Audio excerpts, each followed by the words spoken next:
ইরা, তোর রেডি হতে কতক্ষণ লাগবে? এই তো আর 10 মিনিট। তুই কি কোথাও যাবি নাকি? কই না তো। তাহলে এভাবে রেডি হচ্ছিস কেন? আমি তো ভেবেছিলাম কোথাও যাবি তুই। আমি আবার কোথায় যাব?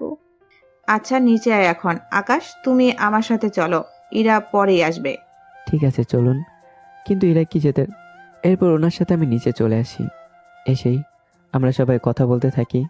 আচ্ছা আকাশ, তুমি আর এরা বরং দুবাই থেকে ঘুরে আসো। সেটাই ভালো হবে। কিন্তু এরা কি যেতে রাজি হবে? ও মা, কেন রাজি হবে না? না, আপনারা তো ওকে জোর করে বিয়ে দিয়েছেন, তার উপর এরা তো আমাকে সহ্য করে না। ওইগুলো প্রথম প্রথম হয়, পরে দেখবে সবকিছু ঠিক হয়ে যাবে। আমার তা মনে হয় না। মনে মনে ভাবলাম, কিছু কি ভাবছো? তেমন কিছু না। অফিসে কখন যাবেন? আমি একটু পরে যাব। তাহলে নাস্তা করে নিই, আমি আর আপনি বরং একসাথে অফিসে যাই। এটা আবার কেমন কথা? কেন বাবা, কি হয়েছে? গতকাল তোমার বিয়ে হলো আর তুমি আজকেই অফিসে যাবে, লোকে শুনলে কি বলবে? আরে লোকে তো জানেই না। কিন্তু তাও হীরা বাসায় একা একা। ওর কোনো সমস্যা হবে না, উল্টো আমি না থাকলে ওরই লাভ। কি বলছো? আমি তো কিছু বুঝতে পারছি না। সে যাক গিয়ে, ওই তো হীরা চলে এসেছে। কি নিয়ে কথা হচ্ছিল? তোর কথা হচ্ছিল আমাকে নিয়ে আবার কি কথা?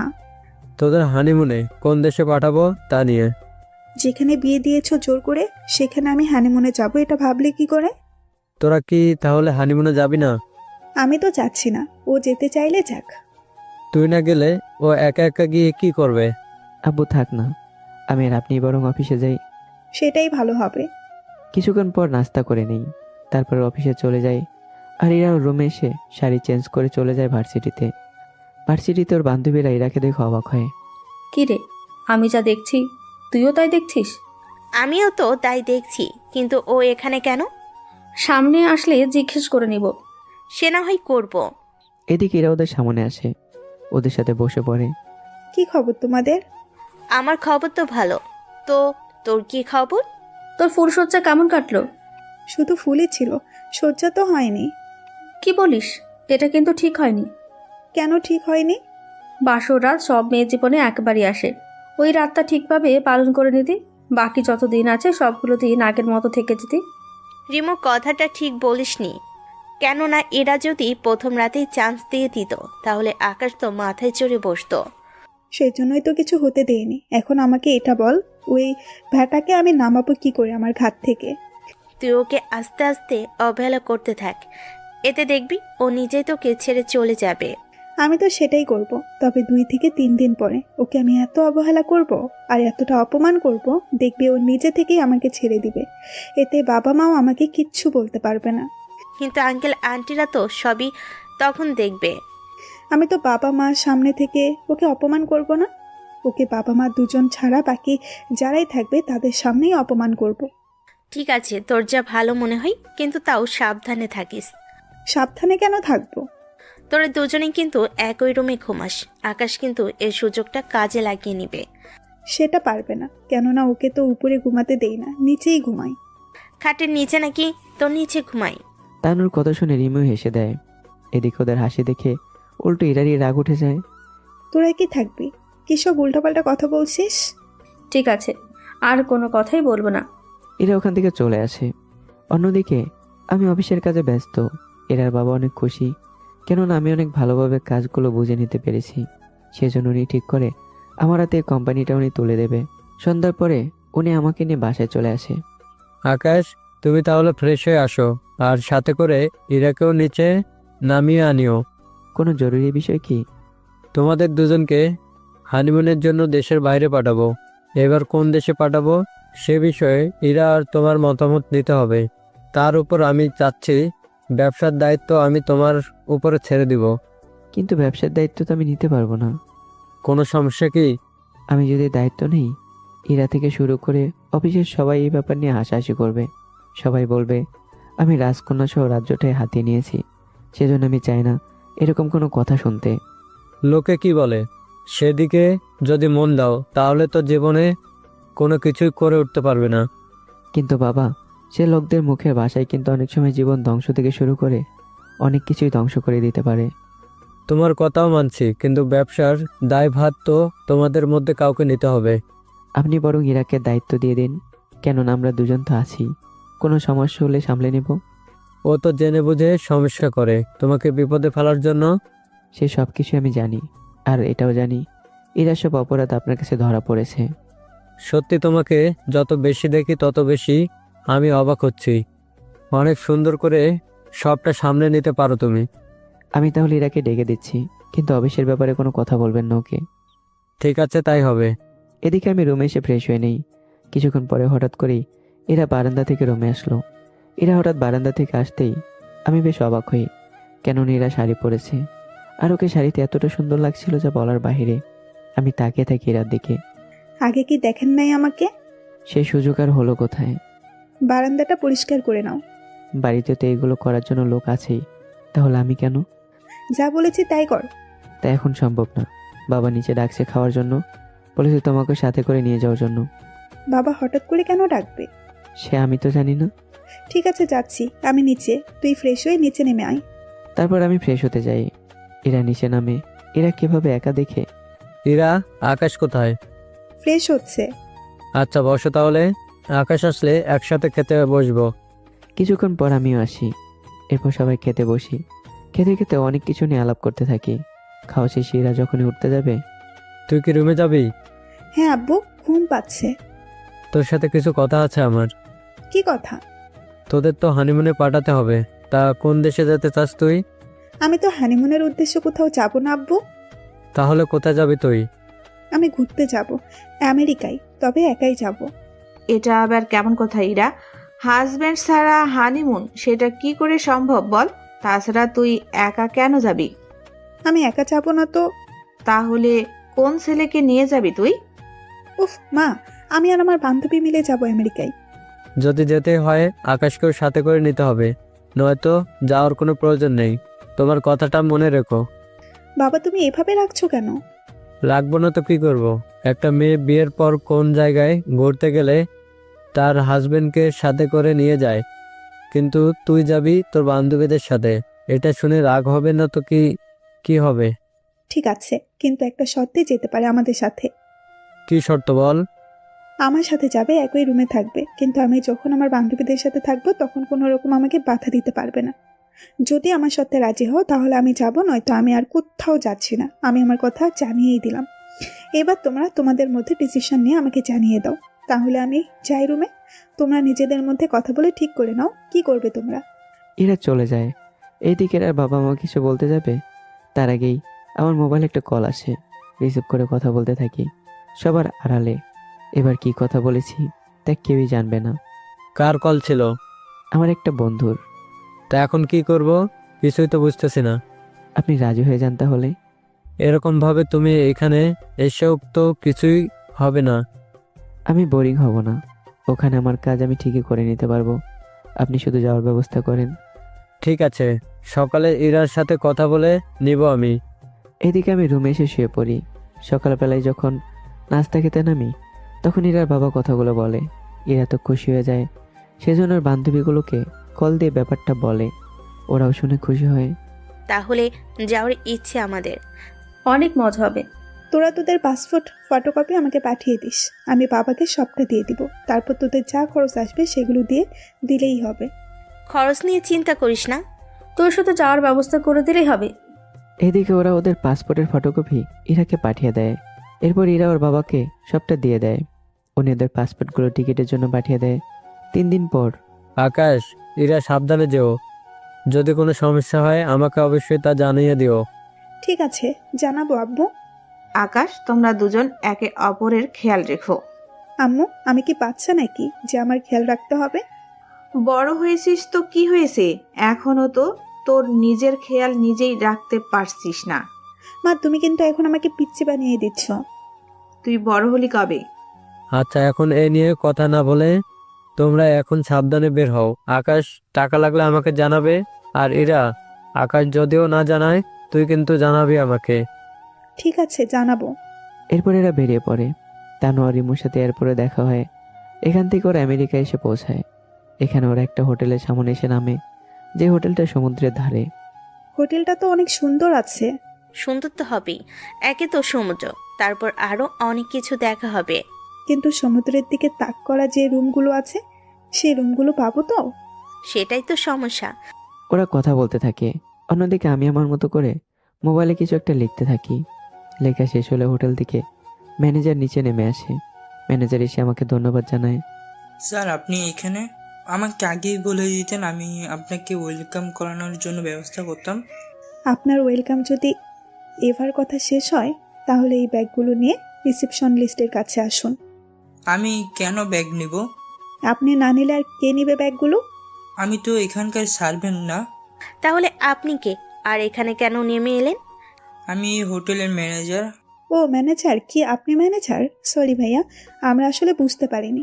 আমি লোক দিয়ে ব্যাগগুলো পাঠিয়ে দিচ্ছি আপনার রুমে, যান।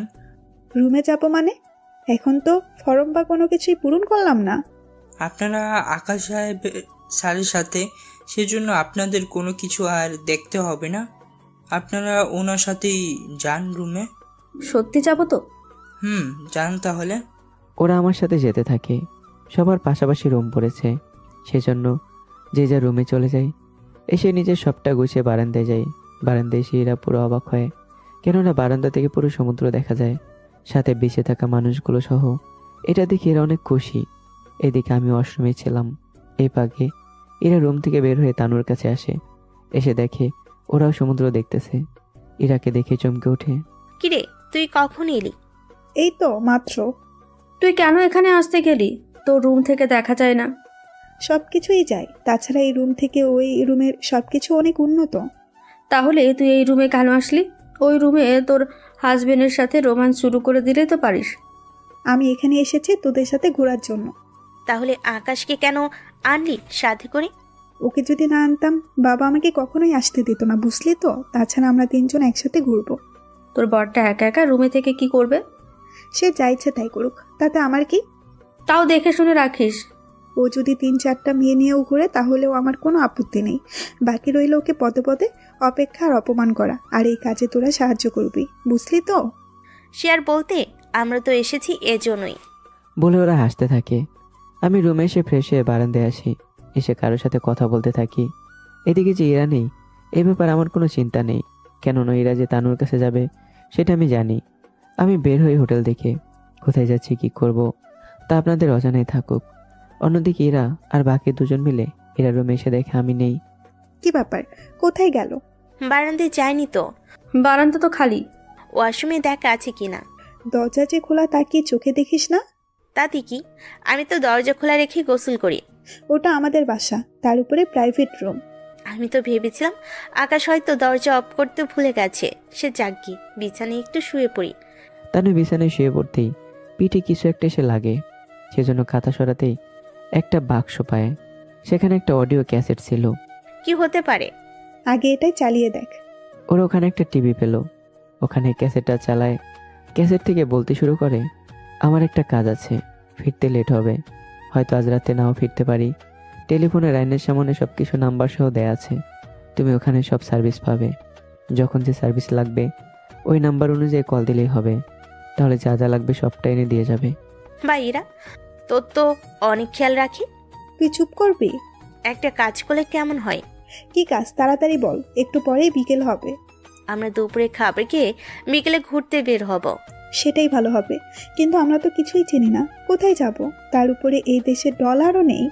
আমার কাছে আছে, এয়ারপোর্ট থেকে নিয়েছিলাম। তাহলে আর বসে আছিস কেন? চল তাড়াতাড়ি করে।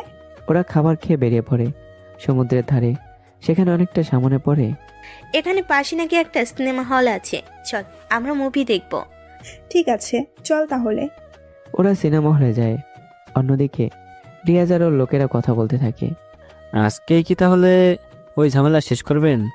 সেটাই করতে হবে, কেননা শালার কত বড় সাহস আমাকে নাকি মেরে ফেলবে। কি বলেন? ওই হালাই তো একটা বিজনেসম্যান, ওই কি করে আপনার সাথে পারবে? এই শহরে আমার মতো আরো অনেক মাফিয়া আছে, ওদের কাউকে হয়তো বলেছে আমাকে মারার জন্য। তাহলে এখন কি করবেন? ও নাকি আজকে সিনেমা দেখার জন্য যাবে, ওকে ওখানে একটা কিছু করতে হবে। চলেন তাহলে। ওরা মোটামুটি 20 জন লোক নিয়ে বেরিয়ে পড়ে সিনেমা হলের দিকে। এটা ওই সিনেমা হল যেখানে ইরা আর ওর বান্ধবীগুলো এসেছে। এখানে কি হয়েছে তা আপনাদের অজানা, তা আমি জানি, কিন্তু চিন্তা করবেন না, কোনো না কোনোভাবে কিছু একটা তো হয়ে যাবে। আপনারা শুধু ধৈর্য ধরুন, তাহলেই হবে। এদিকে ওরা চলে আসে সিনেমা হলে। সিনেমা শেষ হতে আর 30 মিনিট বাকি। তখন ওরা সিনেমা হলের ভেতরে ঢুকে ওই লোকটাকে খুঁজতে থাকে। ভেতরে একটা ভয় সৃষ্টি হয়, কেননা সবার হাতে বন্দুক ছিল তখনও। ওই শালাকে খুঁজে বের কর। জি বস, খুঁজতেছি। ওরা খুঁজে পাচ্ছে না। হলের মধ্যে মোটামুটি 300+ লোক ছিল, সেই জন্য ওদের খুঁজে পেতে সমস্যা হচ্ছিল। আর যাকে খুঁজতেছে সে পুলিশে কল দিয়ে সবটা বলতে থাকে। সবটা শুনেই 10 মিনিটের মধ্যে পুলিশ চলে আসবে। লোকটাকে না পেয়েই ওরা ওখানে থাকা কিছু লোককে ধরে মারতে থাকে। এদিকে আর বান্ধবীরা যে এখানে ছিল তা আমি জানতাম না। ওই ভিতরে লাইটগুলো জ্বালিয়ে দে, তাহলে ওকে খুঁজে নিতে সুবিধা হবে। জি বস, তাই করতেছি। সিনেমা হলে লাইটগুলো জ্বালিয়ে দেয়। আমি খেয়াল করি 2-3টে লোক ইরার মাথায় বন্দুক ধরে রেখেছে। এখন এই অবস্থায় আমি ইরার সামনে যেতেও চাই না, সেজন্য আমি আমার মুখটা কিছু একটা দিয়ে ঢেকে নেই, যেন ইরা আর বান্ধবীগুলো আমাকে না চিনতে পারে।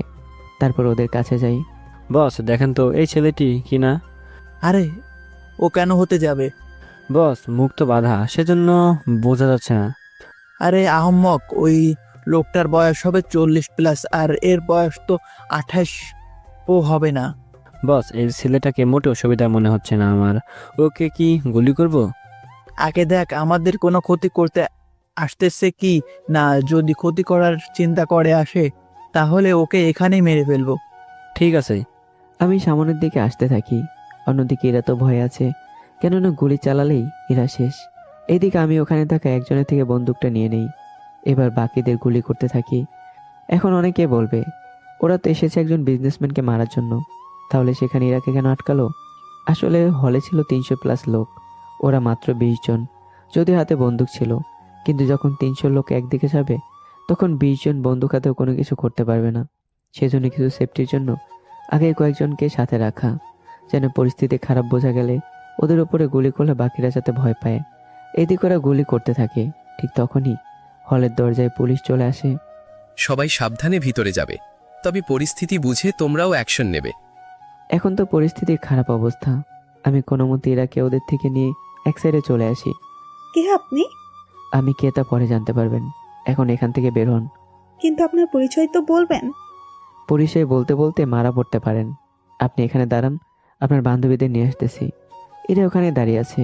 5 মিনিট পর তানোয়ারের মুখে এনে দেই। সত্যি আপনাকে কি বলে যে ধন্যবাদ দিব, আপনি না থাকলে আমাদের যে কি হতো। সত্যি ভাইয়া, এভাবে আমাদের উদ্ধার করলেন। আপনারা এখন যান এখান থেকে, নয়তো গুলি লাগতে পারে আপনাদের। আপনার নিজেরই তো হাতে আঘাত লেগেছে, চলুন আপনাকে ডক্টরের কাছে নিয়ে যাই। আমি চলে যেতে পারবো, আপনারা যান এখন। কিছুক্ষণ পরে আরো ঝামেলা বেশি শুরু হবে। যখন এরা যেতে চাইবে, তখনই আমার চোখের দিকে তাকিয়ে বলে, আপনার চোখগুলো আমার চেনা চেনা লাগতেছে। আমার চোখ কিভাবে চেনা চেনা লাগবে? মনে হচ্ছে এই দুটো চোখ আমি এর আগেও কোনো যেন দেখেছি। আপনাদের ভুল হচ্ছে। আমি গেলাম, আপনারা ওই রাস্তা ধরে চলে যান। এদিকে আমি চলে আসি হসপিটালের দিকে। অন্যদিকে আরও বান্ধবীগুলো পুলিশের সাহায্য নিয়ে বের হয়। ওদের সাথে আরও অনেক লোকজন ছিল, সেজন্য সে সাথে করে বের হয়ে যায়। এদিকে পুলিশের সাথে রিয়াজের লোকের গোলাগুলি তো হতেই থাকে। কি থেকে যে কি হলো তা আমি নিজেও জানি না, যদিও যা জানি পরে আপনাদের বলে দেব। আমি চলে আসি হসপিটালের দিকে। আসলে আমার হাত কেটে গিয়েছিল। ডক্টর দেখে আমি রাতে ফিরে হোটেলে। যদি ইরা তখন ওর বান্ধবীদের রুমে ছিল, কথা বলছিল। ঠিক তখনই ওই ছেলেটার কথা মনে আছে কি? কোন ছেলেটার কথা?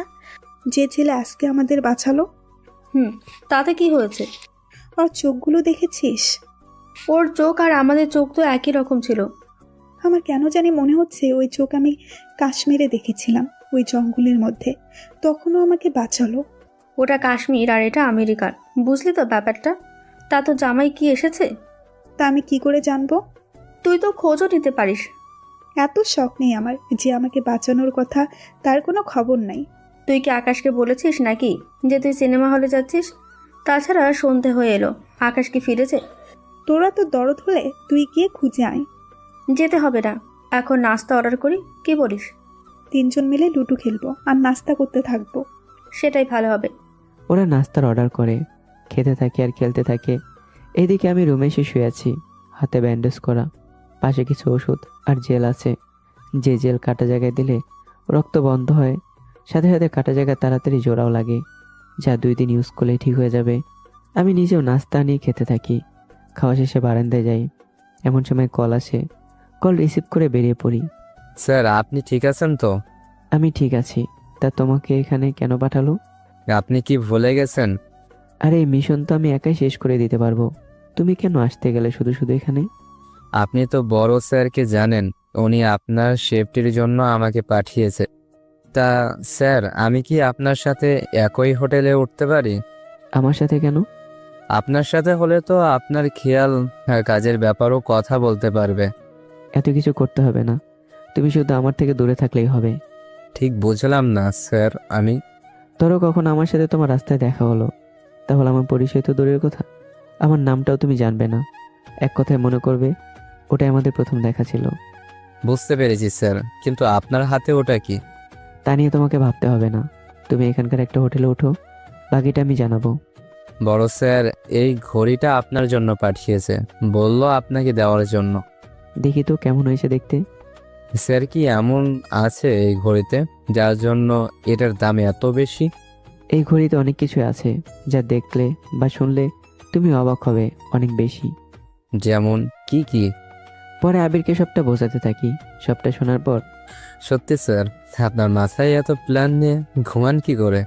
সে তোমাকে এখন জানতে হবে না, তোমাকে যা বলছি সেটাই করো। তুমি যখন এসেছো তখন তোমাকে একটা জায়গায় নিয়ে যাই, চলো। এখন আবার আমরা যাব কোথায়? 2 দিন পর যে অপারেশনে যাব, ওখানকার রাস্তা আর পরিস্থিতি তোমাকে আমি বুঝিয়ে দিয়ে আসবো। ঠিক আছে চলুন তাহলে। এরপর আবিরকে নিয়ে বের হই। তারপর আশেপাশে মোটামুটি সব কিছু বোঝাতে থাকি। সবটা বোঝার পর কিন্তু আমরা লোক তো মাত্র 2 জন। তাতে কি হয়েছে? আমরা 2 জন কি পারবো? না পারলেও আমাদের পারতেই হবে। আবির কোনো উপায় পেল না, কেননা আবির মোটামুটি একটু ভয় পায় অনেকটা। ভয় পাবে না কেন? আমরা মাত্র 2 জন, আর শত্রুর সংখ্যা 30 জন তো হবেই। তা কি বুঝলে? পারবে তো? আমি তো তাই ভাবছি, কিভাবে এতগুলো লোককে মারবো। তাই দেশের লোকেরা যদি বা পুলিশ আমাদের দেখে ফেলে? সেজন্যই তো আমাদের গোপন থাকতে হবে। আমরা একটা দেশ থেকে আরেকটা দেশে এসে এরকম একটা অবৈধ মিশন এসেছি, সেখানে আমরা এই দেশের সাপোর্ট তো পাবো না। সেটা তো জানি, কিন্তু এদের নিবেন কিভাবে? তার ব্যবস্থা হয়ে যাবে, তুমি টেনশন করো না। আবিরকে সবটা বুঝিয়ে দিয়ে একটা হোটেলে উঠিয়ে দেই। তারপর আমি নিজেও হোটেলে চলে যাই। রাত তখন 11টা বাজে। রুমে প্রবেশ করে দেখি ইরা শুয়ে শুয়ে মোবাইল টিপতেছে। আমি যে রুমে এসেছি এই বেশি ইরার মনে হয় কোনো খেয়ালই নেই। ফ্রেশ হয়ে বাহিরে আসি, তখন ইরা ফোনে ব্যস্ত। আমি শার্ট খুলে রাখি, তখন ইরা খেয়াল করে আমার হাতে ব্যান্ডেজ। এত রাতে কার সাথে মারামারি করে এসেছিস? আমি কেন মারামারি করতে যাব? তাহলে হাত কাটলো কিভাবে? ছিনতাইকারী ধরেছিল। সামান্য ছিনতাইকারীর সাথে পেরে ওঠার মতো ক্ষমতা নেই, সেখানে আসছে বড় বড় ডায়লগ দিতে। রাতের খাবার কি অর্ডার করেছো? আমার খাবার অর্ডার করে খাওয়া শেষ। তা আমার জন্য অর্ডার করতে। তুই কি খাবি না খাবি তা আমি কি করে জানবো? 1 মাস ধরে তোমাদের পরিবারে ছিলাম, কিছু তো ধারণা থাকার কথা তোমার। এতটা আগ্রহ নেই আমার। কি আর করবে, রুম থেকে বের হয়ে নিচে নামো। ওখানে একটা ক্যান্টিন আছে, ওই ক্যান্টিন থেকে প্রতিটা রুমে খাবার দেওয়া হয়। আর কেউ যদি চায় সেখানে এসেও খাবার খেতে পারে, এতে কোনো সমস্যা নেই। নিচে নামার পর ম্যানেজার আমাকে দেখে এগিয়ে আসে। স্যার আপনি ঠিক আছেন তো? আমি ঠিক আছি, শুধু হাতে একটু ব্যথা। আমাকে বললেই তো আমি খাবার উপরে পাঠিয়ে দিতাম। আপনি কেন শুধু শুধু নিচে নামতে গেলেন? আমি এমনিতে এসেছি, রুমে ভালো লাগছিল না সেজন্য। কিন্তু আপনার হাতে তো এরকম সমস্যা, এই অবস্থায় তো খাবার খেতেও পারবে না। ও, কোনো অসুবিধা হবে না। আচ্ছা তাহলে আমি খাবার এনে দিচ্ছি, আপনি বরং খেতে থাকুন। খাবার এনে দিলে খেতে থাকি, কিন্তু হাতে অনেক ব্যথা, সেজন্য ঠিকভাবে চামচ দিয়ে খেতেও পারছি না। স্যার আপনি যদি কিছু মনে না করেন একটা কথা বলবো? কি কথা বলুন? আপনার হাতে তো সমস্যা, সেই জন্য আমি একটা মেয়ে স্টাফ এনে দিচ্ছি, ও আপনাকে খাইয়ে দিতে সাহায্য করবে। এখানে এতগুলো মানুষ। আপনি আমার রুমে আসুন, ওখানে খেয়ে নেবেন। এই কে কোথায় আছো? জি স্যার বলুন। নতুন করে আবার খাবার নিয়ে আমার রুমে পাঠিয়ে দাও। জি স্যার আপনি যান, আমি 10 মিনিটের ভিতরে নিয়ে আসব। স্যার আপনি তাহলে আমার সাথে চলুন। আমি ওনার সাথে কেবিনে যাই। কেবিনে বসে আছি, ততক্ষণ একটা মেয়ে আসে। মেয়েটি দেখতে সুন্দর, লম্বাও আছে। এদিকে মেয়েটিও আমার দিকে তাকিয়ে আছে। তোমাকে যে জন্য ডাকা হয়েছে। জি স্যার বলুন, আমাকে কি করতে হবে? দেখো এটা তোমার কাজের বাহিরে, কিন্তু কি করব, উনি আমার একজন স্পেশাল গেস্ট। ওনার হাতে সমস্যা হওয়ার কারণে খেতে পাচ্ছে না, তাই তুমি যদি ওনাকে খাইয়ে দিতে সাহায্য করো তাহলে উনি খাবারটা খেতে পারবে। জি স্যার, আমি অবশ্যই খাইয়ে দেব। আমি আপনাকে বলেছিলাম যদি কেউ নিজের হাতে খেতে না পারে বা অসুস্থ, এরপর ব্যক্তিত্বের সেবা কিছুটা করা যায়, কিন্তু কোনো সুস্থ ব্যক্তিকে এরকমভাবে সেবা তো আমি দিই না। যেহেতু আপনি অসুস্থ, তাই খাইয়ে দেব। তাহলে স্যার, খাবারগুলো দিন। তারপর মেয়েটি আমাকে খাইয়ে দিতে থাকে। অন্যদিকে ম্যানেজার এর আগে রুম থেকে বেরোয় আসে। এরা কি ভেবে যেন নিচে এলো, এসে ক্যান্টিনে খুঁজতে থাকে কিন্তু পাচ্ছে না। মামা, আপনি কি কাউকে খুঁজছেন? এখানে হাত আঘাত বলতে ব্যান্ডেজ করা কেউ কি এসেছিল? 20 মিনিট আগে একজন লোক এসেছিল, পরে ম্যানেজার ওনাকে সাথে করে ওনার কেবিনে নিয়ে যায়। কেবিনে কেন? আসলে উনি হাতের ব্যথার জন্য খেতে পারছেন না, সেজন্য ম্যানেজার ওনার কেবিনে নিয়ে যায়। কেবিনটা কোন দিকে? লোকটা কেবিনের ঠিকানা দেয়, সেজন্য এরাও চলে আসে ওখানে। এরা আস্তে আস্তেই আমার খাওয়া প্রায় শেষ হয়ে আসে। খাবারের শেষটুকু মুখে দিতেই এরা রুমে এসে তা দেখে ফেলে। এরাকে রুমে এভাবে দেখে মেয়েটা একটু অবাকই হয়, সাথে আমি নিজেও। বাহ, তাহলে এখানে এসে খাবার খাওয়া হচ্ছে, তা অন্য একটা মেয়ের হাতে। নিজের হাতে না খেতে পারলে অন্য কারো সাহায্য তো নিতেই হবে। তাই বলে আমাকে না বলে? আমি খেয়েছি কিনা যার এতটুকু জানার আগ্রহ ছিল না, সেখানে তাকে আর কি বলবো। খাওয়া হয়ে গেলে চলে আসবেন, আমি ঘুমাবো। পরে নয়তো লাইট জ্বালিয়ে ঘুম নষ্ট করতে চাই না। কথাগুলো বলে এরা চলে যায়। এইদিকে আমাকে খাওয়ানো শেষ হলে মেয়েটি হাত ধুয়ে নেয়। আমি ততক্ষণে পানি খেয়ে নেই। স্যার, উনি কে ছিল? আমার বউ। তাহলে উনি এরকম বলল কেন? আপনিও এরকম বললেন যে? আমি এরপর সংক্ষিপ্তভাবে মেয়েটিকে সব কথাই বলি। সেটা শুনে মেয়েটি আর বুঝতে বাকি রইল না। তাহলে তো আপনার হাত ভালো হওয়া পর্যন্ত আমাকে খাই দিতেই হবে। আমি তো প্রতিদিন এখানে আসতে পারবো না। সমস্যা নেই, আমি আপনার রুমে এসে আপনাকে খাইয়ে দিয়ে যাব। আজকে তাহলে উঠি। এই নাও কিছু ডলার রাখো। লাগবে না স্যার, অসুস্থ মানুষের সেবা করাটাই বড় কথা। তাছাড়া যে ডলার আমাকে দিতে চাইছেন তা দিয়ে আপনি আপনার চিকিৎসা করেন, এটাই ভালো হবে। তাহলে চলি স্যার। মেয়েটির কথায় আমি মুগ্ধ হই, সেজন্য ম্যানেজারকে ডেকে কিছু কথা বলি। আপনি যখন বলেছেন আমি অবশ্যই ব্যবস্থা করব। আমি রুমে গেলাম। আমি ওখান থেকে চলে আসি। এসে রুমে এসে সোফায় শুয়ে পড়ি, কিন্তু এরা একবারও ঘুমাতে বলেনি বিছানায়। হাতের অবস্থা খারাপ নিয়েও বারান্দায় এসে ঘুমিয়ে পড়ি। রাত 4টা বাজে। অনেক ব্যথা হচ্ছিল হাতে। আসলে রাতে মলম আর ওষুধ খেতে ভুলে গেছিলাম, এজন্য ঘুম থেকে উঠেই টেবিলের উপর থেকে ওষুধ খুঁজতে থাকি। তখন অন্ধকারের জন্য টেবিল থেকে গ্লাস পড়ে যায়। এতে এর আর ঘুম ভেঙে যায়। কে এখানে? এই তো আমি। ও তুই? তা চোরের মতো এখানে কেন আসলি? আমার সুযোগ নিতে? আসলে হয়েছে কি, হয়েছে কি তা বলতে হবে না। তুই কি ভেবেছিস তুই এত রাতে আমার সুযোগ নেওয়ার জন্য আসবি আর আমি চুপচাপ থাকবো? তুই ভাবলি কি করে? আমার হাতে অনেক ব্যথা, ওষুধ আর মলম দেওয়ার জন্য এসেছি। এটা তাহলে বাহানা ছিল? ভালোই তো কথা শিখে গেছিস। তা এসেছিস যখন, তখন কার করে বিদায় হয় এখান থেকে। কি আর করবো, লাইট জ্বালিয়ে ওষুধ খেয়ে নেই। হাতের কাটা জায়গায় মলম লাগিয়ে দিই। মলম লাগিয়ে চলে যেতে চাইবো বারান্দায় ঘুমানোর জন্য, তখন এরা ডাক দেয়। হয় শোন, তোকে তো আমি সোফায় ঘুমাতে বলেছিলাম, তুই তাহলে বারান্দায় কেন গেলি? হাত কাটা তো, সোফায় ঘুমাতে সমস্যা হচ্ছে, সেই জন্য বারান্দায় গেলাম। ও আচ্ছা, একটা কাজ কর, কি কাজ? বিছানায় এসে ঘুমা। তবে একটা কথা, যদি কোনো সুযোগ নেওয়ার চেষ্টা করেছিস তো আমি ওই কাটা হাত আরও কেটে দেব। কথাটা মাথায় ঢুকিয়ে রাখবি। ঠিক আছে। বিছানায় এসে শুয়ে পড়ি। মাঝখানে একটা কোল বালিশ আর দুজন দুপাশে শুয়ে আছি। সকালবেলায় আমি আমার বুকের ওপর ভারী কিছু অনুভব করি। তাকে দেখি এরা আমার বুকে মাথা রেখে আমাকে জড়িয়ে ধরে শুয়ে আছে। এটা দেখে আমি তো ভয়ে আমার প্রাণ যায়, কিন্তু তখনই লক্ষ্য করলাম কি ব্যাপার, আমি তো আমার সাইডে আছি। তাহলে কি এরা ওর সাইড থেকে এই সাইডে চলে এসেছে? কিন্তু আমি যদি এখন ওকে ঘুম থেকে উঠাই তাহলে তো আমার নিস্তার নেই। তার চেয়ে বরং আমি শুয়ে থাকি, ওর ঘুম ভাঙলেও নিজে উঠে যাবে। আমি উঠাতে এসে বিপদ আর পড়তে পারবো না।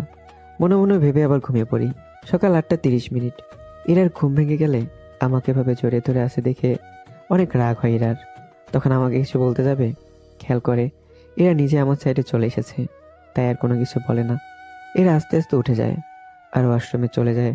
এদিকে আমি চোখ মেলে বিছানা থেকে উঠি। দরজায় কেউ টোকা দেয়। এমন সময় দরজা খুলে দেখি গতকাল রাতে সে মেয়েটি দাঁড়িয়ে আছে। কি ব্যাপার, আপনি এখানে কেন? আপনার জন্য নাস্তা নিয়ে এলাম। আপনি তো একা একা খেতে পারবেন না, সেজন্য নাস্তা নিয়ে এলাম। কিন্তু আমি তো এখনো ফ্রেশই হলাম না। একা একা তো ফ্রেশ হতে সমস্যা হবেই। চলুন, আমি আপনাকে সাহায্য করছি। না থাক, এটা আবার বেশি বেশি হয়ে যাবে। খাইয়ে দিয়েছিলেন, এটাই অনেক। এর থেকে বেশি করা ঠিক হবে না। এদিকে এরা তো আশ্রমের ভেতরে আমাদের সব কথা শুনতে থাকে। সেজন্য ফ্রেশ হয়ে বেরিয়ে আসে। এসে ওই মেয়েটাকে দেখতে পায়। কি ব্যাপার, তুমি কে? আর এই রুমে কি করছো? আমি তো স্যার খাইয়ে দিতে এসেছি। তুমি তো গতকাল রাতের সেই মেয়েটি। জি ম্যাম, কিন্তু স্যার তো ফ্রেশ হয়নি। একা একা ফ্রেশ হতে পারবে না মনে হচ্ছে, তাই আমি ওনাকে সাহায্য করব বলতেছি, কিন্তু স্যার তো রাজি হচ্ছেন না। তোমার কি লজ্জা করে না? লজ্জা কেন করবে? একটা ছেলের বইয়ের সামনে দাঁড়িয়ে তাকে তুমি ওয়াশরুমে নিয়ে এসে ফ্রেশ হতে সাহায্য করবে, এটা কি কম কথা? আপনি ওনার কোন দিক দিয়ে বউ হচ্ছেন? আপনার স্বামী হাতে সমস্যা, খেতে পাচ্ছে না, সেখানে আপনি ওনাকে খাইয়ে দিবেন, তা করছেন না। ওনার হাতে সমস্যা, সেখানে আপনি কি না ওনাকে সাহায্য করবেন, তাও করছেন না। তাহলে সেখানে আমাকে তো আসতেই হবে। কথাগুলো এরার মনে অনেকটা লাগলো, কিন্তু তবুও কিছু বললো না। মেয়েটি আমাকে চাপটে ধরে ওয়াশরুমে নিয়ে যায়। এটা দেখে এরার মোটেও সহ্য হচ্ছে না। কিছুক্ষণ পর আবার চাপটে ধরে বের করে আনে। এতে এরা তো জ্বলে অবস্থা খারাপ। যতই অবহেলা করুক, কিন্তু পরনারী এসে তার স্বামীকে এরকম করবে, এটা তো কারো মেনে নেওয়ার মতো নয়। স্যার, আপনাকে পোশাক পরিয়ে দেব কি? তা আমি একাই পারবো। আপনার জন্য খাবার এনেছি স্যার। তাহলে খাইয়ে দাও। আজকে দিনটা গেলে ব্যথা কমে যাবে। ওনার সামনে কি করেন? এখন আমার সামনে খাওয়াতে লজ্জা হচ্ছে, তাই না? লজ্জা তো হবেই। আপনি বরং বারান্দায় যান, আমি ওনাকে খাইয়ে দিলে খাওয়া শেষ হলে তখন না হয় আসবেন। ওই মেয়ে, তুমি কি জানো আমি কে? হ্যাঁ জানি। সবাই যখন জানো তাহলে কোনো সাহসে এলে এখানে? এখানে আসতে সাহস লাগে না, বিবেক বুদ্ধি থাকতে হয়। কি বুঝাতে চাও, স্পষ্ট করে বলো। আপনি ওনার স্ত্রী হয়েও ওনার সাথে এরকম ব্যবহার করছেন। উনি অসুস্থ, কোথাও ওনার দেখাশোনা করবেন, কিন্তু আপনি তা না করে উল্টো ওনার সাথে খারাপ ব্যবহার করছেন। আপনি তো স্ত্রী জাতির কলঙ্ক। কথাটা শুনে এরা রাগ হয়। সেজন্য মেয়েটিকে থাপ্পড় দিতে যাবে, আমি হাতটা ধরে ফেলি। এতে এরা অবাক হয়ে যায়। তোমার কোনো অধিকার নেই ওকে থাপ্পড় দেওয়ার। যে কাজগুলো তোমার করার কথা, সেই কাজগুলো এখন অন্য মেয়েকে করতে হচ্ছে। সেখানে তোমার কথা শোনা ছাড়া আর কোনো কিছুই তো বলার নেই। বাহ, দুজনে তাহলে এক হয়ে গেছো, ভালোই তো। তোমরা থাকো, আমি নিজেই চলে গেলাম এখান থেকে। এদিকে এরা বের হয়ে তানু আর রিমুর কাছে চলে যায়। মেয়েটি আমাকে খাই দিতে থাকে, সাথে গল্প করতে থাকে। স্যার, উনি আপনার কেমন বউ?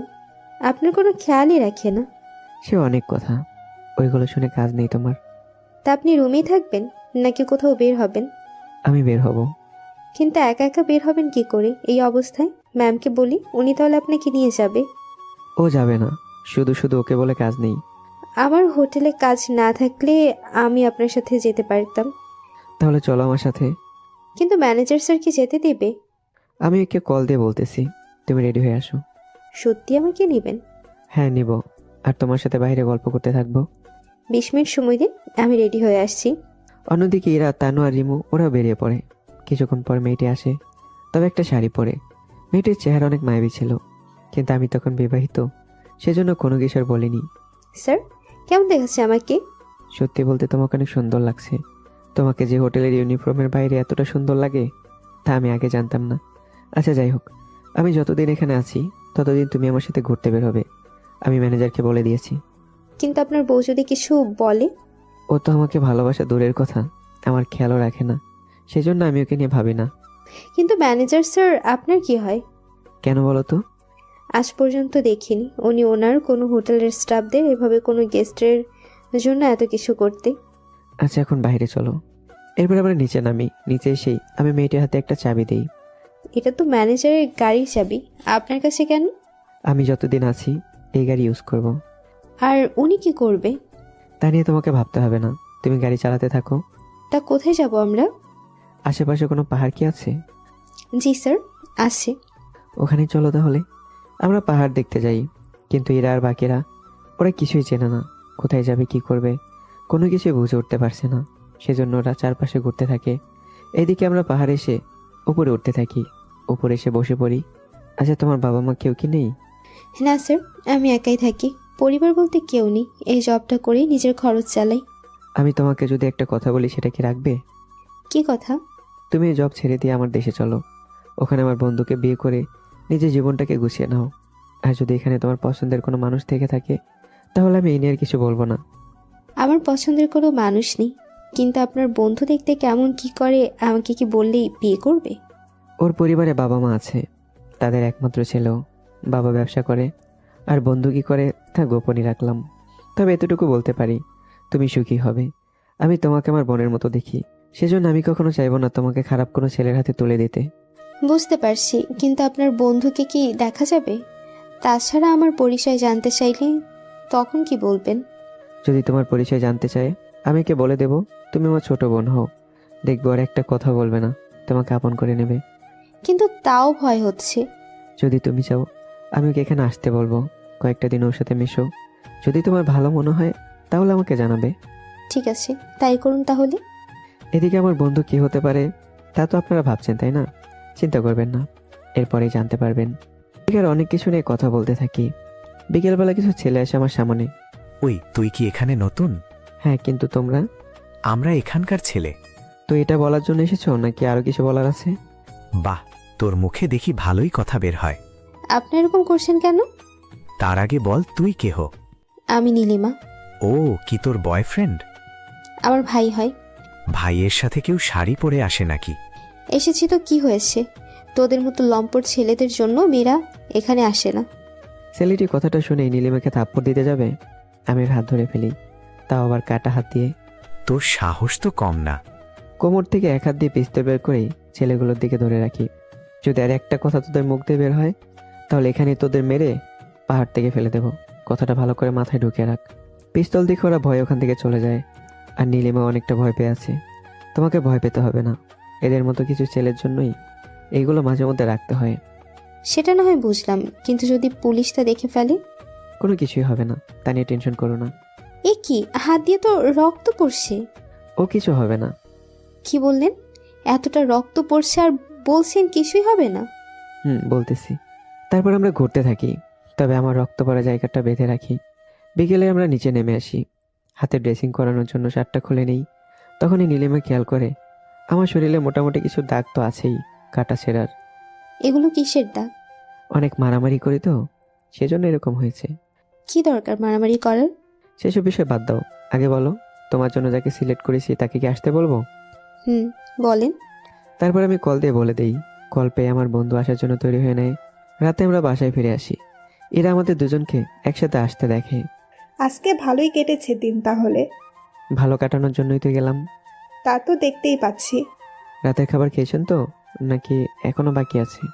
আমার খাওয়া শেষ, এখন ঘুমাবো। আর আমি চাই না আমি ঘুমানোর সময় কেউ লাইট জ্বালিয়ে আমাকে বিরক্ত করুক।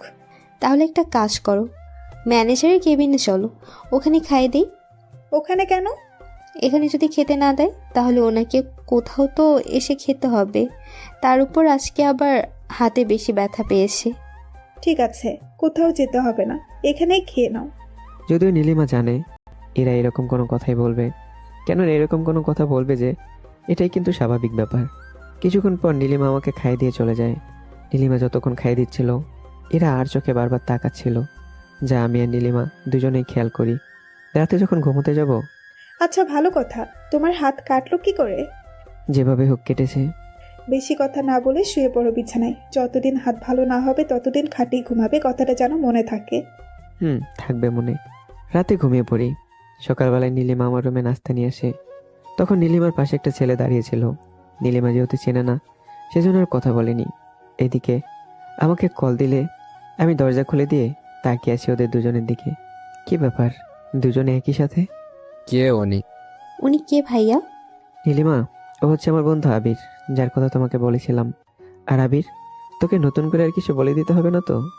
কিছুই বলতে হবে না, আমি সবটা বুঝে গেছি। উনি কি তোমার বন্ধু? কেন, পছন্দ হয়নি বুঝি?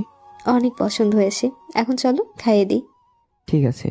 কিন্তু তোমার বন্ধুর সামনে খাইয়ে দিলে উনি রাগ করবে না তো? তুমি যদি বিয়ের আগে তো দূরের কথা, যদি আমাদের বিয়ের পরেও যদি তুমি কখনো আকাশের সাথে একই খাটে শুয়ে থাকো, বিশ্বাস করো আমি তোমাকে 1% সন্দেহ তো দূরের কথা, তোমাকে জিজ্ঞেসও করব না। সত্যি বলছেন তো? সত্যি বলছি, কারণ আমি জানি আকাশ কেমন, সেজন্য আমি এই নিয়ে ভাবি না। আকাশ আমাকে বলেছে তোমাকে বিয়ে করার জন্য। আমি আর আমার পরিবার আকাশের এক কথাই রাজি। আমি তোমার নামটাও জানি নাই, তোমাকে দেখেছি তাও রাজি হয়ে গেলাম। শুধু তুমি দেখতে চেয়েছিলে বলে আমি এসেছি এখানে।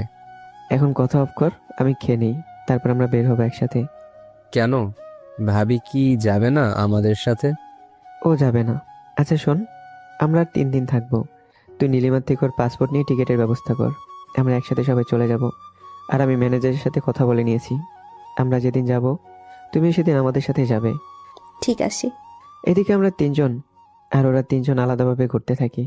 পরের দিন রাতের বেলায় নীলিমা, তুমি এখানেই থাকো, আমি একটু বের হব। কোথায় যাবে তুমি? কিছু কাজ আছে, আজকের কাজটা শেষ করে আমরা কালকে রওনা দেব। ঠিক আছে, আমি সব কিছু গুছিয়ে নিব তাহলে। আবির বের হয়ে চলে আসে আমার সাথে দেখা করার, কেননা আমি এসেছিলাম এখানে একটা মিশনের জন্য। আজকে সেই মিশনটাই করব। কি ব্যাপার, এত লেট হলো কেন? ওই বাসা থেকে বের হতে একটু সময় তো লাগবেই। তা তো বুঝলাম, এখন তৈরি হয়ে নাও, বের হব আমরা। লিস্ট অনুযায়ী সব কিছু নিতে হবে তো? সবই লাগবে। এখন থেকেই তৈরি হয়ে নাও, নিচে গাড়ি রাখা আছে, ওটাতে করে আমরা রওনা দেব। আচ্ছা, আমি নিয়ে যাচ্ছি। এরপর আমরা বেরিয়ে পড়ি একটা দ্বীপে। দ্বীপের কাছে এসেই নামি আমরা। আমি কি তোমাকে গার্ড করব? সেটাই করো, তবে সাবধান, ওরা কিন্তু একটু বেশি ভয়ঙ্কর। জানি, চলো তাহলে। এরপর সামনের দিকে যেতে থাকি, কিন্তু আমরা এই দ্বীপে কোনোভাবেই কোনো কিছু খুঁজে পাচ্ছি না। কি ব্যাপার, কোনো বাড়ি তো দেখলাম না। তোমাকে কিছু গ্যাজেট আনতে বলেছিলাম, নিয়ে এসেছো? এই নিন ক্যাটেসগুলো। এরপর আবির আর আমি দুজনে পড়ে নেই। এবার আমরা সবকিছু পুরো এক্সরের মতো দেখতে থাকি। ওকে আল্লাহ। কি হয়েছে আবির? পিছনে ফিরে তাকান, তাহলে বুঝতে পারবেন। কি আছে পিছনে? তাকিয়ে দেখুন, তাহলে বুঝতে পারবেন। পিছনে তাকিয়ে মাটির নিচে একটা বাড়ি দেখতে পাই, সাথে কিছু লোকও ছিল, তার সাথে আরো কিছু একটা দেখতে পাই। এটাও কি সম্ভব? ওদের কাছে রকেট আসলো থেকে? আমি তো নিজেই জানি না। এখন আমাদের খুব সাবধানে করতে হবে সবকিছু। ওরা কিন্তু এমনভাবে আছে, কোনো কিছু হলেই ওরা মনে হয় রকেট ছেড়ে চলে যেতে পারে। কিন্তু আমাদের এখন কি করতে হবে? প্রথমত এখানে একটা এসি রুম আছে, ওখানে এই কেমিক্যালটা শুধু ঢেলে দিলেই হবে। এখানে কিসের কেমিক্যাল আছে? তোমাকে যা বলছি তাই করো। কিন্তু ওখানে যাবে কি করে? ওই যে জব দেখতে পাচ্ছ, জবের ভেতর এসি ঢাকনা আছে, ওখানে এই কেমিক্যাল পাইপ দিয়ে ঢেলে দাও। ঠিক আছে, দিচ্ছি। আমার কথা মতো আবির তাই করতে থাকে। এরপর আমরা অপেক্ষা করতে থাকি, সাথে করে কিছু খাবারও নিয়ে এসেছি, সেটাও খেয়ে নেই। এমন সময় খেয়াল করলাম ওখানে আরো কিছু মানুষ এসেছে, কিন্তু ওরা কোন রাস্তা দিয়ে এলো আবিরটা বুঝতে পারছে না। এখন কি হবে? ভেতরে থাকে ওরা এখনো অজ্ঞান হয়নি, এতে ভালোই হয়েছে, বাকিরা সন্দেহ করবে না।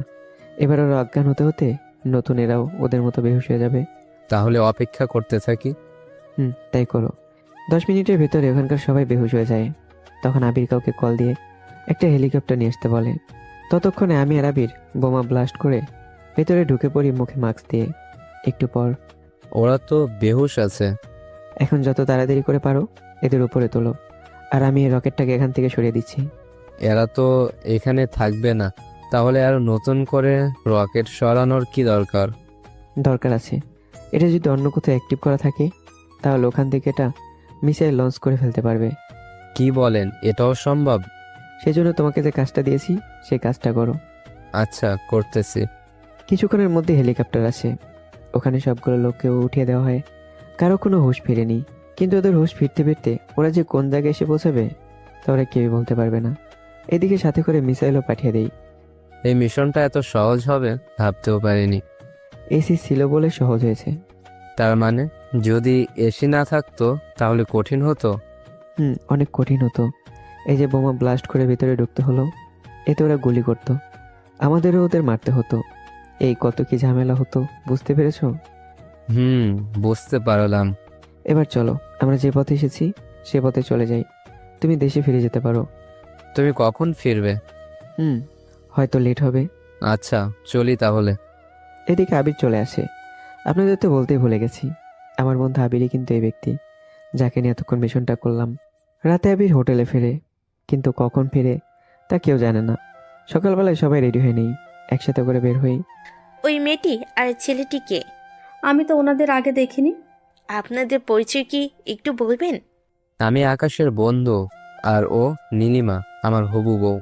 নাম তো সুন্দর, কিন্তু হবু বউকে নিয়ে কেউ হানিমুনে আসে? তাই প্রথম নিজের চোখে দেখছি। নীলিমা ভালো করেই জানে ওরা এরকম হাসি ঠাট্টা করবে, তবুও চুপ করেছিল। এদিকে আমি ওদের ইশারা করে ব্যাপারটা ইঙ্গিত করে বোঝাই। আচ্ছা, বাকি আলাপ পরেও করা যাবে, এখন তাহলে যাওয়া যাক। সেটাই ভালো হবে। এরপর আমরা আলাদা গাড়ি নিয়ে চলে আসি এয়ারপোর্টে।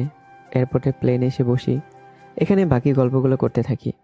গল্প করার সময় নানাভাবে আমি আবির আর নীলিমাকে অনেক কথাই শোনাচ্ছি, কিন্তু আমি আবিরকে চুপ থাকতে বলি, কেননা নীলিমা তো জানে যে আমরা কেমন, সেজন্য কিছু বলছে না। গল্প করতে করতে আমরা নিজের দেশে এসে পৌঁছাই।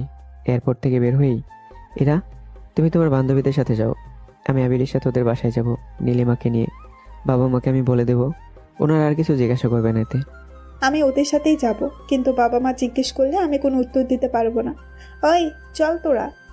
এরপর ওরা তিনজন চলে যায়। এদিকে আবিরের বাবা আমাদের জন্য গাড়ি পাঠায়। তা দেখে, এটার ভাড়া কত হবে? কিসের ভাড়া? এই যে এত দামি গাড়িতে করে এলে ভাড়া তো বেশি লাগবেই, তার চেয়ে একটা ট্যাক্সি করে গেলেই তো হতো। আর এই গাড়িটা ওদেরই। কি বলেন ভাইয়া? বাকি কথা পরে বলবো, এখন চলো তো, বাসায় এসে বাবা মার সাথে বাকি কথাগুলো বলে ফেলতে হবে। তাহলে যাওয়া যাক। ঠিক আছে চলেন। এরপর আমরা চলে যাই আবিরদের বাড়িতে। নীলিমা তো বাড়ি দেখে অবাক হয়, কেননা বাড়িটা অনেক সুন্দর আর কিছুটা বড়। এরপর সবাই ভেতরে যাই। ভেতরে আবিরের বাবা মা দুজনে দাঁড়িয়ে আছে নীলিমাকে বরণ করে নেওয়ার জন্য। বাহ, দেখি তো আমার বৌমা কেমন। শুধু কি তুমি একাই দেখবে, আমাকেও দেখার সুযোগ দেবে? কথাটা শুনে নীলিমা একটু বেশি লজ্জা পায়। বউ পেয়ে আমাকে তো ভুলে গেলে। তোর সাথে আকাশ কি আসেনি? এই তো আঙ্কেল, আমি এখানে ওদের ব্যাগগুলো আনছিলাম। তুমি কেন কষ্ট করে আনতে গেলে? বাসায় লোক আছে, ওরা আনতে পারতো। না আঙ্কেল থাক, আর আপনাদের দুজনের সাথে আমার কিছু কথা আছে। কথা পরেও শোনা যাবে, আগে ওরা ফ্রেশ হয়ে নিক। তুইও ফ্রেশ হয়ে আয়, আমি খাবার দিব। ঠিক আছে, তবে আমি বেশিক্ষণ থাকতে পারবো না, ওখানে আবার ফিরতে হবে আমাকে। আচ্ছা, এখন ফ্রেশ হয়ে আয়। নীলিমা, তুমি তাহলে আমার রুমে আসো। বৌমা, আমার সাথে আমার রুমে যাব।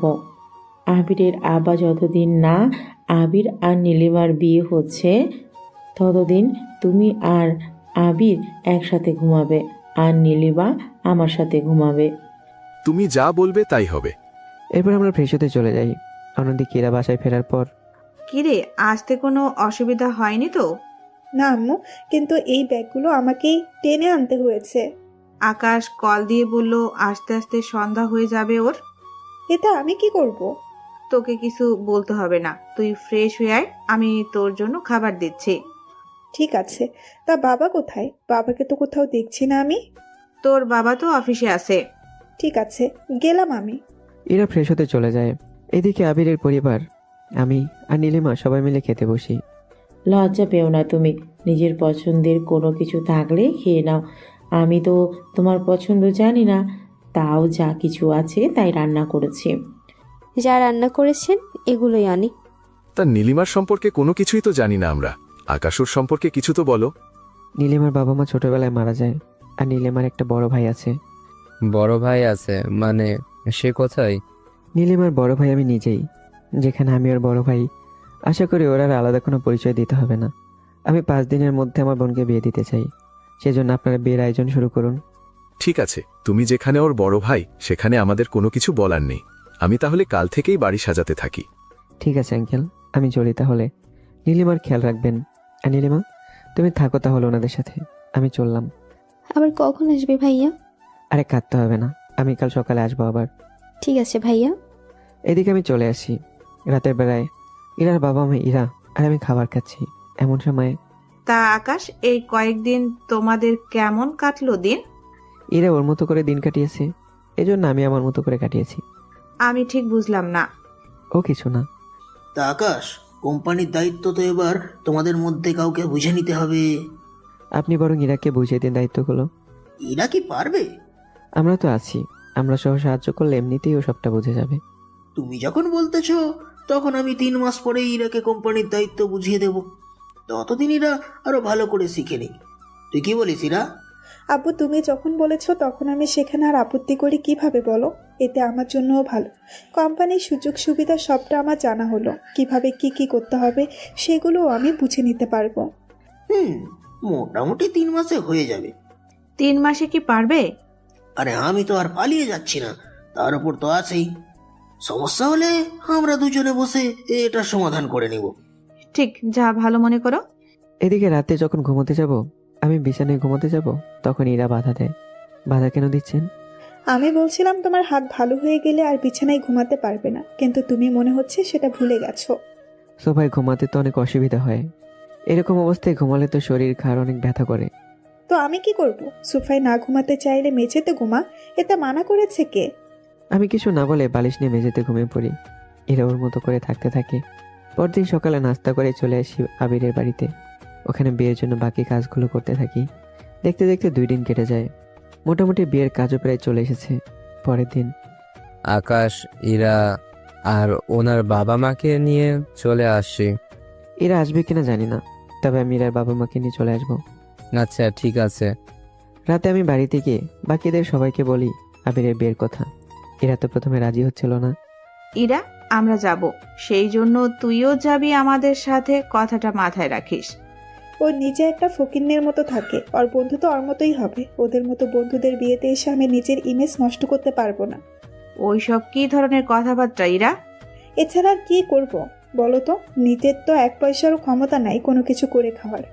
ইরা, তুই কিন্তু অনেক বেশি বেশি করছিস। তাছাড়া তুই না যেতে চাইলে তোর ইচ্ছে। সেটাই।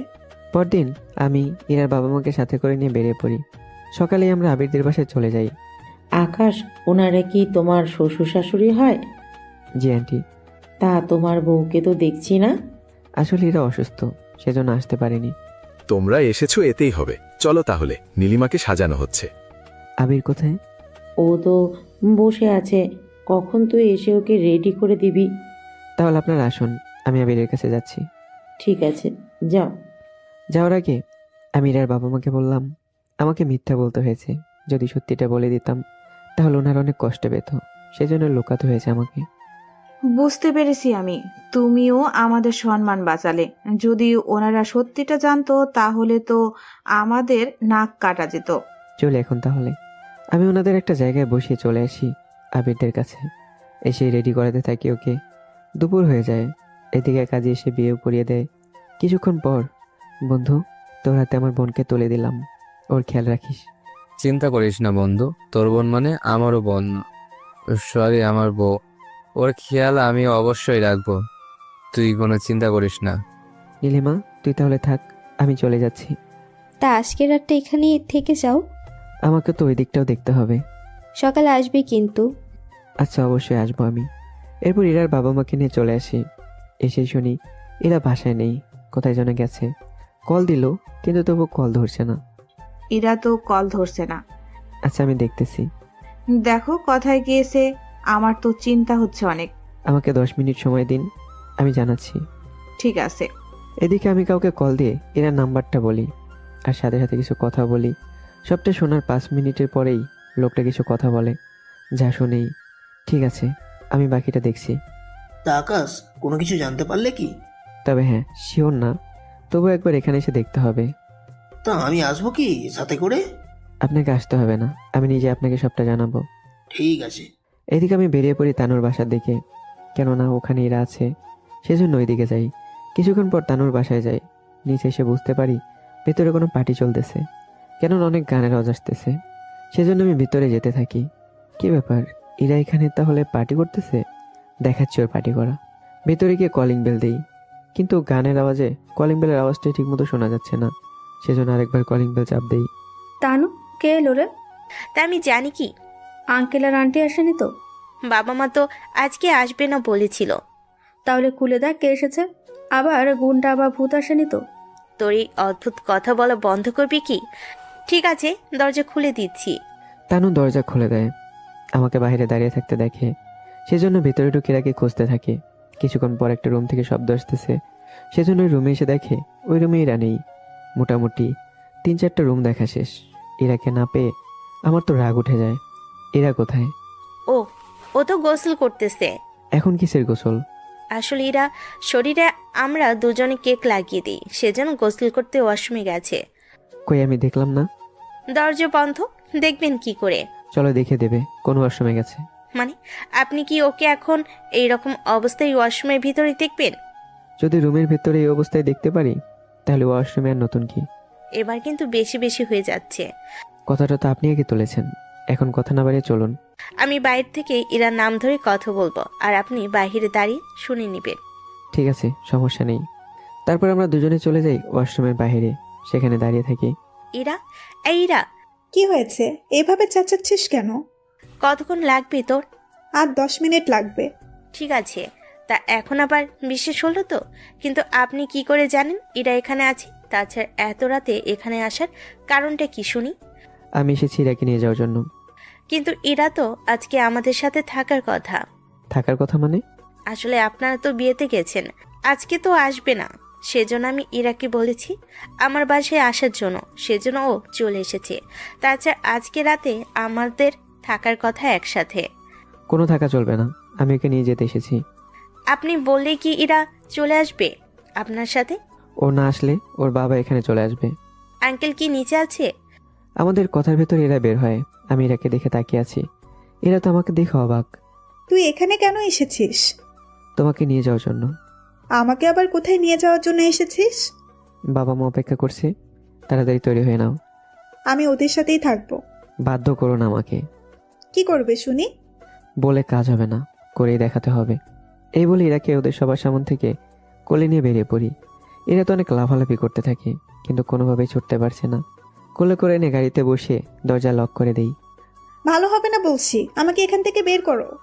যতই লাফালাফি করো কোনো কাজ হবে না। আমি তোমার পোশাক নিয়ে আসতেছি। এভাবে তোর মা বাবার সামনে নিয়ে যেতে পারবো না। উপরে এসেই ইরার ব্যাগ নিয়ে নেই, ওইগুলো নিয়ে নিচে নামি আর ইরাকে গাড়ির ভেতরে পড়তে বলি। এরা কোনো উপায় না পেয়ে পড়ে নেয়। 30 মিনিট পর এরাকে বাড়িতে নিয়ে চলে যাই। বাড়িতে যাওয়ার পর এরার বাবা মাকে ইচ্ছে মতো বকা দিতে থাকে। সবটা বকা এরা একাই সহ্য করে যাচ্ছে। কিছুক্ষণ পর আমরা রুমে চলে আসি, কিন্তু আমাকে আজকেও সোফাতে ঘুমাতে হবে। সেজন্য আমি কিছু বুদ্ধি কাটাতে থাকি। কি সেটা আপনারা সকালবেলায় বুঝতে পারবেন। এদিকে এরা তো রেগে একাকার। সকালবেলা বের হয়ে চলে যায় একটা দোকানে।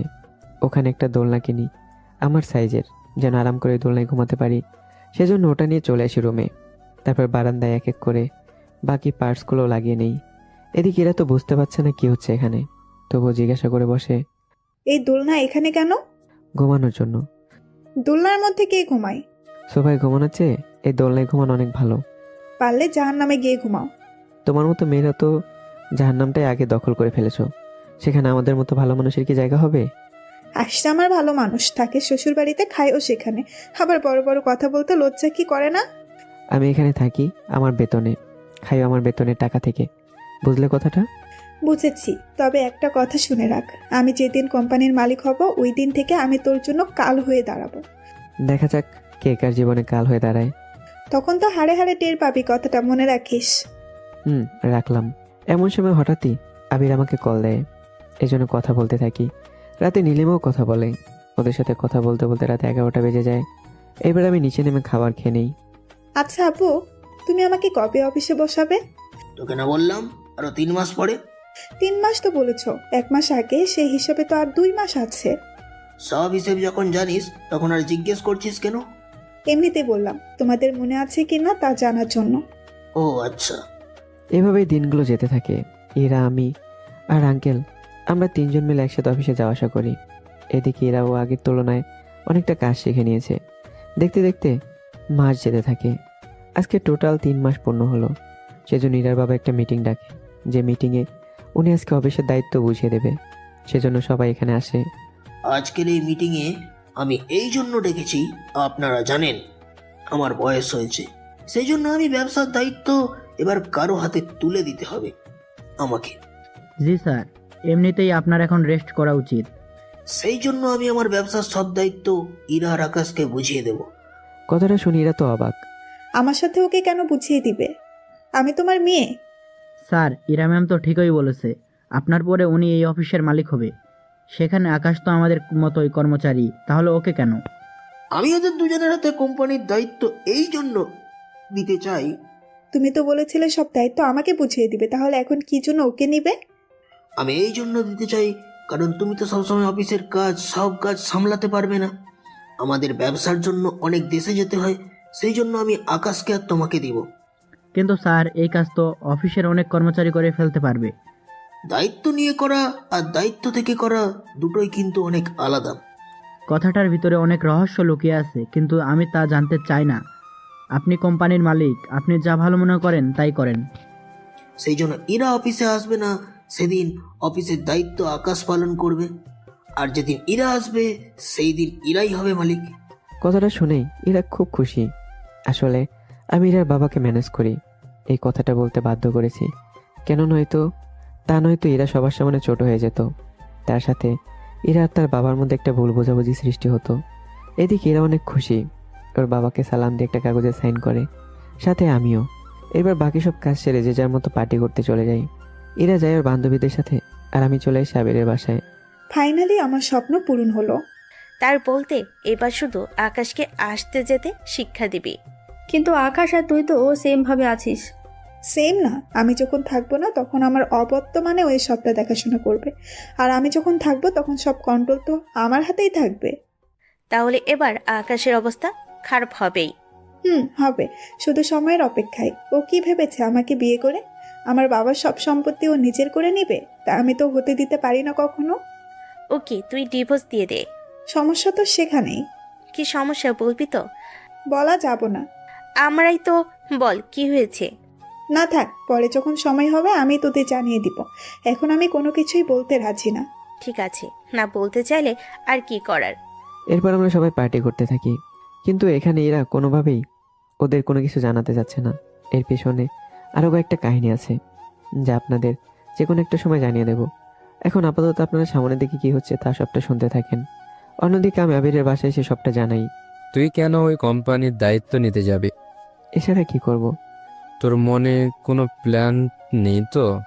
তেমন কিছুই নেই, তবে আমি এনার বাবার কারণে ওদের বাসায় থাকতে রাজি হয়ে গেছি, নয়তো আমি থাকতামই না। এই দিকের কি খবর? কিছু কি জানিয়েছে? তবে তোমাকে নেওয়া যাবে না। আমাকে কেন নেওয়া যাবে না? তুই নতুন বিয়ে করেছিস, তাছাড়া নিজের বোনের ক্ষতি তো হতে দিতে পারি না।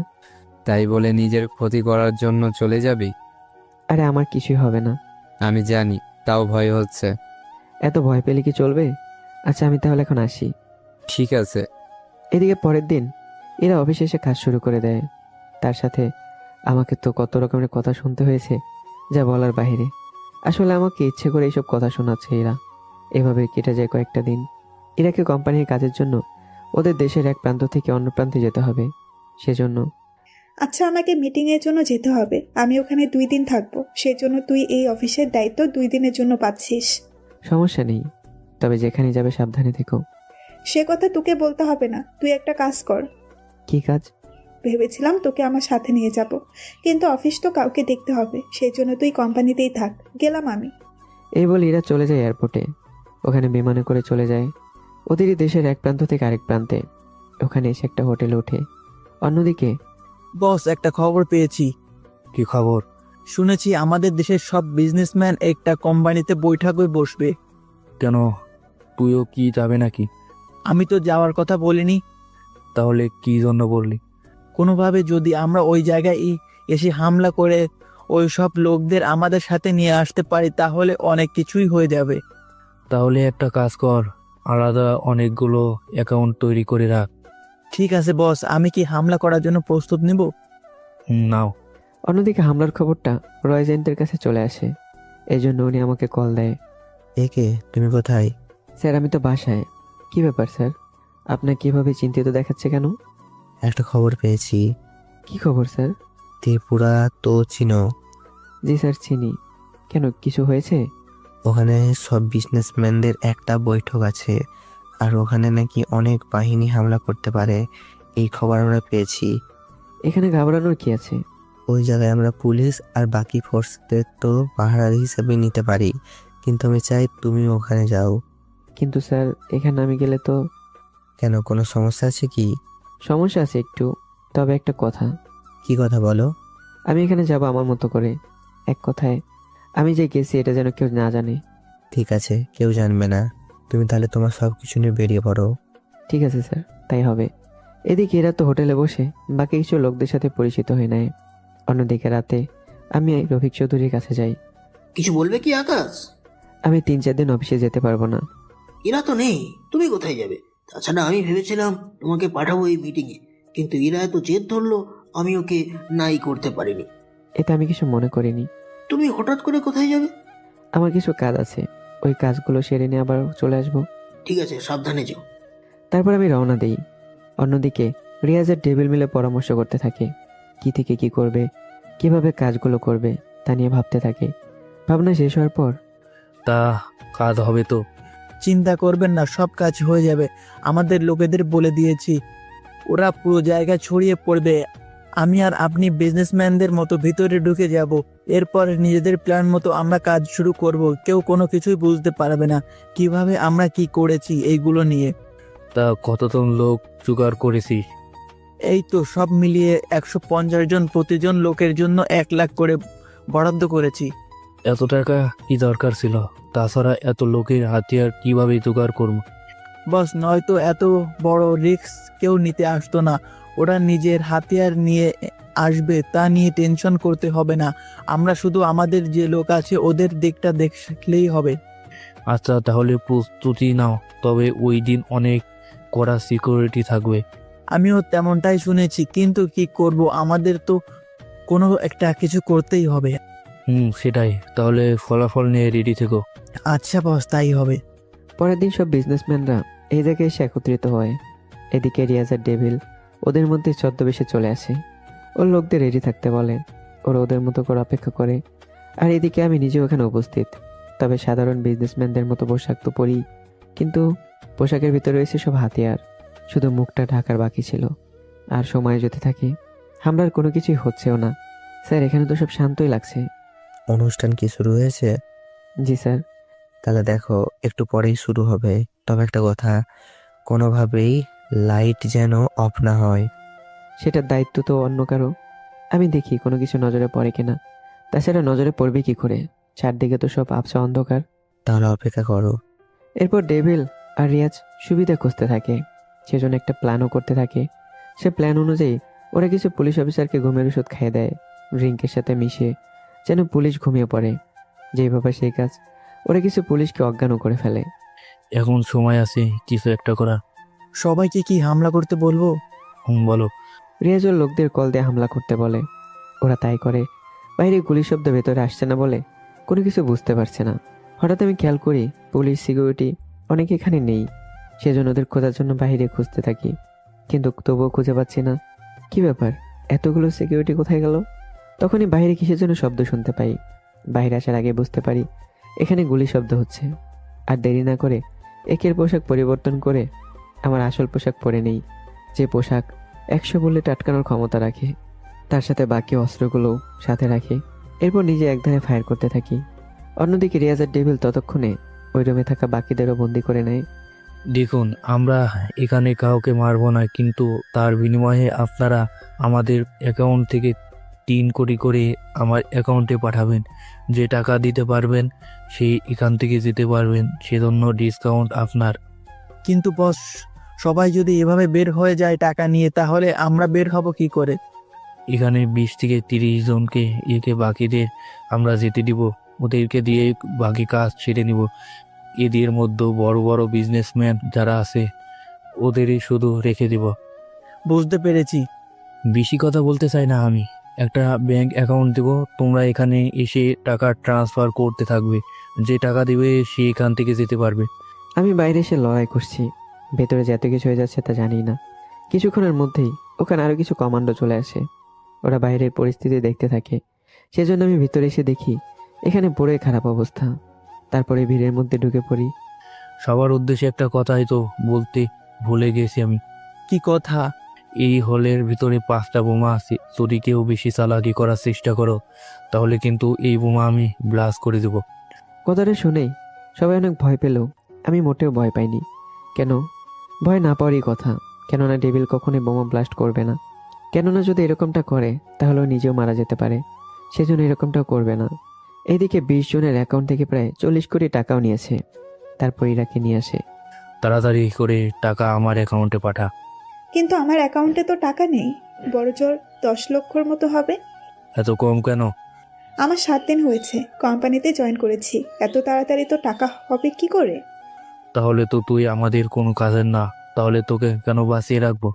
সেটাই তো বস, তাহলে ওকে মেরে ফেলেন। ঠিক আছে, মেরে ফেলো। যখন ইরাকে মারতে যাবে তখন আমি বাধা দেই। ডেভিল আর রিয়াজ সামনে তাকে অবাক হয়। এই কি তুই এখানে? এত তাড়াতাড়ি আমাকে চিনে ফেলেছিস? ভুলে যাই কি করে বল? তা একা এসেছিস নাকি পুরো খোঁজ নিয়ে এসেছিস? একাই এসেছি, কিন্তু তোরা এখান থেকে বেঁচে ফিরতে পারবি না, কথাটা মনে রাখিস। ও তাই নাকি? এখানে কয়েকটা বোমা আছে, তা কি জানিস? ওইগুলো যদি ব্লাস্ট করি কি হতে পারে? কি বুঝতে পারছিস?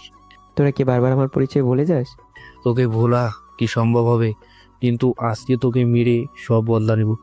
যখন আমি কিছু করতে যাব তখনই রিয়াজ ইরার মাথায় বন্দুক ধরে। যদি আর সামনে আসিস তো এই মেয়েকে মেরে ফেলবো। ইরাকে ধরতে আমি চুপ হয়ে যাই। তারপর ওরা ইরাকে নিয়ে ছাদে যায়।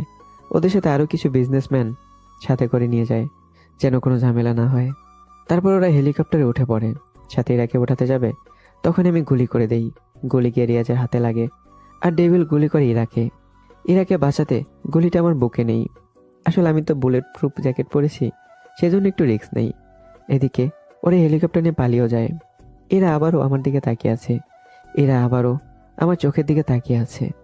আমার কেন জানি মনে হচ্ছে এই চোখগুলো আমি এর আগেও কোথাও যেন দেখেছি। কোথাও দেখেছেন মানে? আপনি বেঁচে আছেন? তো একটা গুলি খেয়ে কেউ মরে নাকি? আপনি ওই লোকটা না? কোন লোক? কাশ্মীরে যে লোকটা আমাকে বাঁচিয়েছিলেন, আর আজকেও সেম, আপনি তো সেই লোকটা। বাহ, চোখ দেখে চিনে ফেলেছেন। কি করব আমি যে ওই চোখের মায়ায় পড়ে গেলাম? মানে ঠিক বুঝলাম না। আমি আপনার চোখের মায়ায় পড়ে যাই। আপনার পরিচয় জানি না বলে আপনাকে খুঁজে বের করতে পারিনি, নয়তো আমি আপনাকেই বিয়ে করতাম। আপনার মাথা কি গেছে? বিশ্বাস করো, তোমার ওই চোখের মায়ায় আমি এতটাই হারিয়ে গেছি যে চাইলেও আমি সেখান থেকে বের হতে পারছি না। সেই জন্য প্লিজ আমাকে তোমার করে নাও। দেখুন, আমি বিবাহিত। বিবাহিত মানে? কবে বিয়ে করলে? হয়েছে 2 মাসের মতো। দেখুন, আমি যে কাজে এসেছি সে কাজটা শেষ, এখন আমাকে যেতে হবে। আপনার নাম বা মোবাইল নাম্বার কি দেওয়া যাবে? সরি, আমি দিতে পারবো না। দিলে সমস্যা কি? আমি কিন্তু সবসময় আপনার আশেপাশে থাকি, কিন্তু আপনি চিনতে পারছেন না, আমাকে খুঁজেও পাচ্ছেন না। আমার আশেপাশে মানে? তেমন কিছুই না, সে যাক গিয়ে। আপনি শুধু আমার চোখ দেখে চিনতে পারছেন না আমাকে। আমি তো এখন আপনার চোখ দেখেই চিনতে পেরেছি। শুধু চোখ দেখে চেনার মতো অভিজ্ঞতা এখনো আপনার হয়নি। আপনি শুধু আমার মুখ ঢাকা আর পোশাক দেখে আন্দাজ করতে পেরেছেন। তবে যেদিন সত্যি আমার চোখ দেখে বুঝতে পারবেন, সেদিন আমি আপনাকে আমার মুখটা দেখাবো, সাথে পরিচয়টাও জানাবো। তুমি কি আমার আশেপাশেই থাকো? থাকি। আমার হেলিকপ্টার চলে এসেছে, এখন যেতে হবে আমাকে। ভালো থাকবেন, আর আপনার স্বামীর খেয়াল রাখবেন। আমার হাজবেন্ড আছে, সেটা আপনি জানেন কি করে? আমি এরকম অনেক কিছুই জানি, যা হয়তো আপনি ভাবতেও পারবেন না। চলি তাহলে এখন। এই বলে ওখানে থাকা আরেকটা হেলিকপ্টার করে চলে যাই। এদিকে এরা দ্বিতীয়বার সুযোগ পেয়েও কোনো কিছু করতে পারিনি। এবার তাহলে বুঝতে পেরেছেন তো এরা কেন আমাকে স্বামী হিসেবে মেনে নেয়নি। এটাই ছিল মূল কারণ, যে এরা একে একে দেখে ভালোবেসে ফেলেছে, আর আমাকে কোনো কিছু বলেও নি। আমাকে আকাশ ভেবে আমার সাথে তো খারাপ ব্যবহার করেই যাচ্ছে। ব্যাপারটা তাহলে তো আপনারা ক্লিয়ার হলেন। এখন যখন এতটুকু ক্লিয়ার হয়েছেন, তখন সামনের দিকে কি হতে চলেছে তাও একটু ক্লিয়ার হয়ে নেন। একটু পরেই পুলিশ পুরো জায়গাটা নিজেদের দখলে নিয়ে নেয়। আপনারা চিন্তা করবেন না, আমরা এসে গেছি, আর আপনাদের আমরা সব ধরনের নিরাপত্তা দিয়ে আপনাদের যাওয়ার ব্যবস্থা করে দিব। সব জায়গায় আপনারা এত লেট করেন কেন বলুন তো? সিনেমাতে যেমন সব ঝামেলা শেষ হওয়ার পরে পুলিশ আসে, আপনারাও দেখি তেমনই। আপনি কিন্তু অপমান করছেন আমাদের। এতক্ষণ যা কিছু হয়ে গেল, আপনার তো কোনো কিছুই জানা নেই। সে থাক গিয়ে, যাওয়ার ব্যবস্থা করেন আমাদের। পরিস্থিতি এখন স্বাভাবিক আছে, সেজন্য আপনারা নিজেরাই এখন যেতে পারবেন। অন্যদিকে আমি চলে এসে একটা জায়গায়, এখানে আমার যা কিছু আছে সব কিছু রেখে দিয়ে কল দিই স্যারকে। আচ্ছা, টাকা গেছে তাতে সমস্যা নেই, কিন্তু বিজনেসম্যান ওদের কোনো ক্ষতি হয়নি তো? না স্যার, ওদের কোনো ক্ষতি হয়নি। যাক, পরিস্থিতি তুমি সামাল দিতে পেরেছো, এটাই অনেক বেশি। তা কবে ফিরবে তুমি? একদিন পরেই ফিরে আসি আমি। কেন, কি হয়েছে? আছে কিছু কাজ। আচ্ছা ঠিক আছে, সাবধানে থেকো। এদিকে এরা হোটেলে চলে আসে। রাতে আমি চুপি চুপি এরা রুমে যাই। গিয়ে দেখি, রুমে যেতেই হঠাৎ করে এরা জেগে যায়, আর লাইট অন করে তাকে দেখে আমি দাঁড়িয়ে আছি। কে আপনি? আমাকে চিনতে পারোনি?